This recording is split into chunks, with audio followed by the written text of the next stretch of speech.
Blue and gold crystal na ginagamit ng pharaohs ng ancient Egypt. Look at those gold specks inside, oh. Diba? Ang ganda! Crystal of the day. And today we'll talk about lapis lazuli, ang crystal of royalty and wisdom. Ang lapis lazuli is a crystal na mostly galing pa sa Afghanistan. And if you look very, very closely, ayan o, hindi lang siya plain blue. May makikita kayong gold sparkles inside. O, diba? Hindi yung glitters, ha? And ang tawag dyan ay pyrite. And did you know that this also glows in UV light? Kaso, hindi ko mahanap yung UV light ko. So, eto na lang.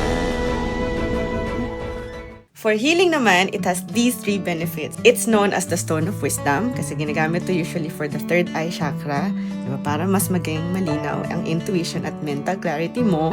So, if you're feeling stressed, or overwhelmed, lapis talaga is a great crystal for balancing your mood at saka emotions. So, it helps, yung provide that sense of inner peace na kailangan natin, lalo na pag pagod ka sa work or sa school. O, sino relate dyan? So, sobrang ganda talaga niya, whether for, collection lang or pag gusto mo talaga yung gamitin siya for its energy. Lapis lazuli is you must definitely have in your collection kasi you can use it for different purposes.